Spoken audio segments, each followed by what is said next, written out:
வணக்கம். இந்த வீடியோவில் 3 நாட்கள் தொடர் விடுமுறை பள்ளி கல்லூரி மாணவர்களுக்கு குட் நியூஸ் வெளியாகி இருக்கிறது.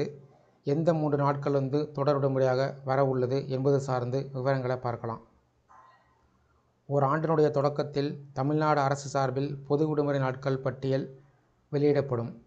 அது தவிர தமிழ்நாடு முழுவதும் உள்ள பல்வேறு மாவட்டங்களில் நடைபெறக்கூடிய திருவிழாக்கள், முக்கிய நிகழ்வுகள் காரணமாக மாவட்ட ஆட்சித்தலைவர் சார்பில் அந்தந்த மாவட்டத்திற்கு உள்ளூர் விடுமுறை அறிவிக்கப்படும்.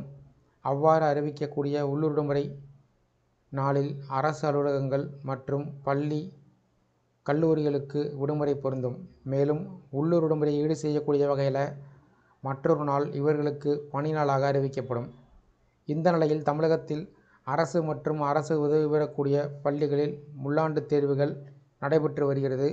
இது ஒருபுறம் இருந்தாலும் ஏப்ரல் மாதம் வந்ததிலிருந்து பள்ளி மற்றும் கல்லூரி மாணவர்களுக்கு தொடர் விடுமுறை அறிவிக்கப்பட்டு வருகிறது. அந்த வகையில் வருகிற ஏப்ரல் மாதம் 18ஆம் தேதி புனித வெள்ளி அனுசரிக்கப்பட உள்ளது. இந்த நிலையில் வெள்ளி, சனி, ஞாயிறு என்று தொடர்ந்து 3 நாட்கள் விடுமுறை வர உள்ளது.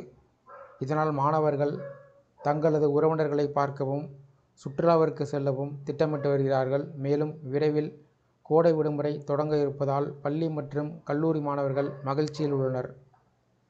இந்த 3 நாட்கள் தொடர் விடுமுறை சார்ந்து உங்களுடைய கருத்துக்களை கமெண்ட் செக்ஷனில் கமெண்ட் பண்ணுங்கள். இந்த வீடியோ பிடிச்சிருந்தா வீடியோக்கு ஒரு லைக் பண்ணுங்கள். இந்த வீடியோவை உங்களுடைய நண்பர்கள் மற்றும் உறவினர்களுக்கும் ஷேர் பண்ணுங்கள். நன்றி.